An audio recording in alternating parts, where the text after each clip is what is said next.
Hello दोस्तों, कहानी की इस नई सीरीज़ में हम लेकर आए हैं आपके लिए एक और नई कहानी। आज की कहानी का नाम है कितनी मोहब्बत है। यह इस कहानी का भाग 1 है। यह एक ट्रू लव स्टोरी है। अगर आप भी लव स्टोरी, रोमांटिक स्टोरी या हिंदी लव स्टोरी पढ़ना पसंद करते हैं तो कहानी को पूरा ज़रूर पढ़ें। भोपाल के मालवीय नगर में घर के बाहर भीड़ लगी हुई थी। सावित्री देवी का आज सुबह सुबह ही निधन हो चुका था। परिवार के नाम पर उनकी एकमात्र बेटी मीरा राजपूत थी। सावित्री पिछले कई सालों से गंभीर बीमारी से जूझ रही थी और आज उन्होंने अपनी आखिरी सांसें लेते हुए दुनिया को अलविदा कह दिया। मीरा की उम्र 21 वर्ष थी। वो कॉलेज के अंतिम वर्ष में थी। सावित्री का निर्जीव शरीर उसकी आंखों के सामने सफ़ेद चादर से ढका हुआ पड़ा था। मीरा की आंखों से आंसू बहे जा रहे थे। पास बैठी औरतें उसे सांत्वना दे रही थीं, लेकिन माँ को खो देने का दुख सिर्फ मीरा ही जान सकती थी। अपना कहने के लिए वह वही तो थी। इस दुनिया में सावित्री ने मीरा को उसकी पढ़ाई के लिए इंदौर भेज दिया था, जिसकी खास वजह सिर्फ सावित्री ही जानती थी। इंदौर में मीरा नेशनल कॉलेज में पढ़ती थी और उसी कॉलेज के एक हॉस्टल में रहती थी। मीरा बहुत ही कम बोलने वाली लड़की है। वो अपना अधिकतर समय किताबों में ही बिताया करती थी। कॉलेज में उसकी एकमात्र दोस्त थी निधि व्यास, जो कि इंदौर में रहती थी अपने परिवार के साथ। निधि और मीरा दोनों बहुत अच्छे दोस्त थे। कॉलेज के 2 साल दोनों ने साथ साथ ही पूरे किए थे, लेकिन निधि मीरा को बहुत कम जान पाई थी। वजह थी मीरा का अंत मुर्गी होना, या शायद हालातों ने उसे उम्र से पहले ही परिपक्व बना दिया। मीरा इस बार बिना निधि को बताए भोपाल आ गई थी। सावित्री के अंतिम संस्कार की तैयारी हो चुकी थी। जब उनके पार्थिव शरीर को ले जाया जाने लगा तो मीरा जोर जोर से रो पड़ी। औरतों ने उसे संभाला, लेकिन कोई उसे रोक नहीं पाया। वो दौड़कर बाहर आई और कहने लगी, मीरा, हम भी साथ जाएंगे बिटिया। औरत शमशान में नहीं जाती हैं। मीरा, हमें कुछ नहीं सुनना, हम भी साथ जाएंगे। विश्वनाथ, चलने दीजिए काका। अग्नि के लिए किसी अपने का होना भी जरूरी है, और आजकल क्या लड़का क्या लड़की। चलने दीजिए। सभी वहाँ से सावित्री का पार्थिव शरीर लेकर निकले। आंखों में आंसू भरे थे। हाथ में अग्नि का पात्र पकड़े मीरा चले जा रही थी। उसके बेजान पैरों में जैसे हिम्मत ही नहीं थी। माँ के साथ उसने बहुत कम वक्त गुजारा था। ना जाने वो कौन सी वजह थी जिससे माँ ने उसे हमेशा खुद से दूर रखा। सोचते हुए और बीती बातों को याद करते हुए शमशान आ चुका था। सावित्री का अंतिम संस्कार किया गया। इकलौती वारिस होने के कारण उसी ने मुखाग्नि भी दी। उन पलों में मीरा को संभालना बहुत मुश्किल हो रहा था। वहाँ मौजूद सभी की पलकें नम हो गईं। 1 महीने बाद मीरा इंदौर आई। उसने कपड़े बदले, अपनी बुक्स उठाई और कॉलेज आ गई। कॉलेज आकर उसने प्रिंसिपल से बात की और उन्हें अपनी माँ के देहांत के बारे में बताया। क्योंकि मीरा कॉलेज में सबसे होनहार स्टूडेंट थी, इसलिए प्रिंसिपल ने उसकी 1 महीने की लीव को मान लिया। मीरा प्रिंसिपल का शुक्रिया अदा करके बाहर आ गई। क्लास शुरू होने में अभी वक्त था, इसलिए वो आकर बेंच पर बैठ गई और उदास आंखों से जमीन को निहारने लगी। तभी जानी पहचानी आवाज़ उसके कानों में पड़ी, निधि। ओहो मैडम जी, कहाँ थी इतने दिन? ना फ़ोन ना मैसेज, आखिर क्या चल रहा है तुम्हारे दिमाग में? मीरा आवाज़ की दिशा में पलटी तो सामने निधि खड़ी थी। मीरा ने कोई जवाब नहीं दिया तो निधि उसके पास बैठ गई और प्यार से कहा, निधि, क्या हुआ मीरा, सब ठीक तो है ना? निधि की बात सुनकर मीरा की आंखें दबदबा गईं। उसने नीचे जमीन की ओर देखा और कहा, मीरा, माँ नहीं रही। निधि, क्या? ये कब हुआ और तुमने मुझे बताया क्यों नहीं?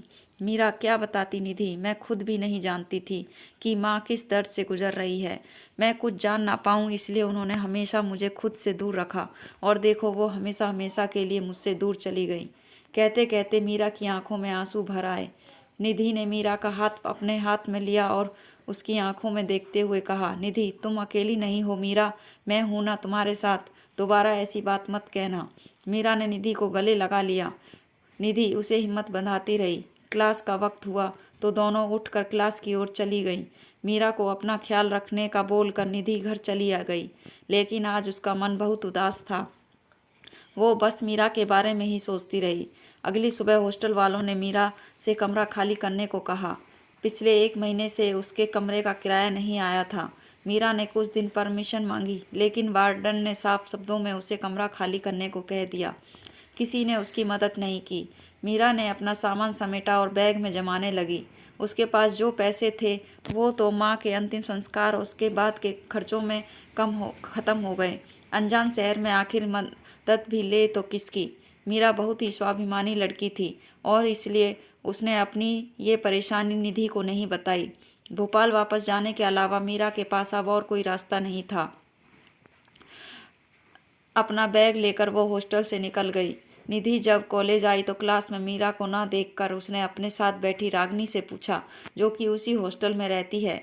निधि, मीरा कहाँ है? वो कॉलेज क्यों नहीं आई? रागनी, अरे तुम्हें नहीं पता क्या? आज वार्डन मैडम ने उसे हॉस्टल से निकाल दिया। निधि, व्हाट? पर क्यों? रागनी, क्योंकि उसने हॉस्टल के रूम का किराया नहीं दिया था। अब मुझे डिस्टर्ब मत करो, पढ़ने दो, रागनी ने कहा और बुक्स में नज़रें गड़ा ली। निधि, इतना सब हो गया और मीरा ने मुझे बताया तक नहीं। ये लड़की भी ना, इसे समझाना सच में बहुत मुश्किल है। पता नहीं इस वक्त वो कहाँ होगी। मुझे जाना होगा। निधि ने अपना बैग और बुक्स उठाई और क्लास के बाहर निकल गई। कॉलेज से सीधा वो हॉस्टल आई और मीरा की रूममेट से पूछा। रूममेट ने बताया कि मीरा वापस अपने घर जाने की बात कह रही थी। निधि वहाँ से निकली और तुरंत रेलवे स्टेशन आई। ट्रेन जा चुकी थी। निधि हताश हो गई। उसने उदास नज़रों से ट्रेन को जाते हुए देखा और उसे जैसे ही वापस जाने को मुड़ी, उसकी नज़र बेंच पर बैठी मीरा पर गई। निधि खुशी से दौड़कर उसके पास आई, लेकिन अगले ही पल उसकी खुशी गुस्से में बदल गई और उसने कहा, निधि, समझती क्या हो अपने आप को? और ये इस तरह मुंह छुपाकर कहाँ जा रही हो? मीरा, तुम्हें मुंह छुपाकर नहीं जा रहे, बता कर आए थे रागनी को। निधि, और तुम्हें लगता है मैं तुम्हें ऐसे जाने दूंगी? मीरा, पर अब यहाँ करेंगे भी क्या? वार्डन ने भी हमें हॉस्टल से निकाल दिया है। निधि, वार्डन की तो तुम ये बताओ, तुमने मुझे क्यों नहीं बताया? निधि के इस सवाल पर मीरा खामोश हो गई। निधि उसके बगल में बैठी और कहने लगी, निधि, सिर्फ मीरा, तुम सिर्फ कहने के लिए मेरी दोस्त नहीं हो। कॉलेज में बहुत सी लड़कियां हैं, लेकिन मैंने तुम्हें अपना दोस्त चुना। जानती हो क्यों? क्योंकि तुम बहुत अच्छी हो और समझदार भी हो। तुम बहुत स्ट्रॉन्ग लड़की हो मीरा। फिर ऐसे कैसे जा सकती हो? आंटी का सपना कैसे भूल सकती हो? पढ़ना है, एक बड़ी अधिकारी बनना है, ये कैसे भूल गई तुम? मीरा, निधि, हम कुछ नहीं भूले हैं, सब याद है हमें। पर इस शहर में हमने एक बात सीखी है कि अगर जीना है तो पैसे ज़रूरी हैं और वो हमारे पास नहीं है। घर जाएंगे तो वहाँ रहने के लिए कम से कम अपना घर तो है। निधि, हो गई तुम्हारी आदर्श वाली बातें, तो चलें? निधि ने उठते हुए कहा। मीरा, कहाँ? निधि, कोई सवाल नहीं, उठो और चलो, कहकर निधि ने एक बैग उठाया और दूसरा मीरा को थमा दिया। दोनों बाहर आईं। निधि ने पार्किंग से अपनी स्कूटी निकाली और मीरा को साथ लेकर चल पड़ी। निधि के पीछे बैठी मीरा के मन में सैकड़ों सवाल उथल पुथल मचाए हुए थे। मीरा जब भी इस शहर के से जाने के बारे में सोचती, ये शहर उसे वापस अपनी ओर खींच लाता। सवाल बहुत थे लेकिन जवाब नहीं। निधि उसे कहाँ लेकर जा रही है, इस बात का भी उसे अंदाजा नहीं था। स्कूटी सड़क पर दौड़ाते हुए निधि ने अचानक से ब्रेक लगाए और गाड़ी को यू टर्न घुमाया। मीरा, क्या हुआ? इधर कहाँ जा रही हो? निधि, हॉस्टल। मीरा, लेकिन क्यों? निधि, तू चल तो बताती हूँ, कहकर निधि ने स्पीड बढ़ाई और कुछ वक्त बाद दोनों हॉस्टल के सामने थे।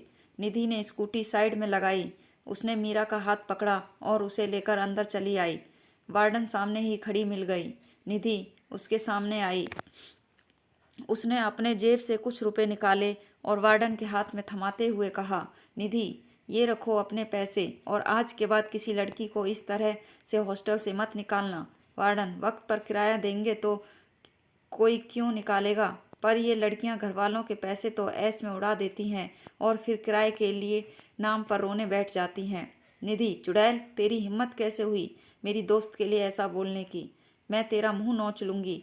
निधि वार्डन से झगड़ना ही वाली थी, लेकिन मीरा ने उसे रोक लिया और कहा, मीरा, निधि, ये क्या कर रही हो? छोड़ो उन्हें। निधि, मैं मुंह तोड़ दूंगी इसका। इस हॉस्टल की लड़कियां चाहे जो करती हों, तुम ऐसी नहीं हो। निधि ने गुस्से से मीरा से कहा। निधि, तुम प्लीज़ यहाँ से चलो, प्लीज़। इस मुसीबत और अकेलेपन भरे समय में निधि ने कैसे मीरा का साथ दिया, यह सब जानने के लिए कहानी का अगला भाग जरूर पढ़ें। साथ ही इस कहानी का सबसे अच्छा मोमेंट कमेंट में बताएं। कहानी अगर पसंद आए तो लाइक करें और चैनल को सब्सक्राइब करें। धन्यवाद।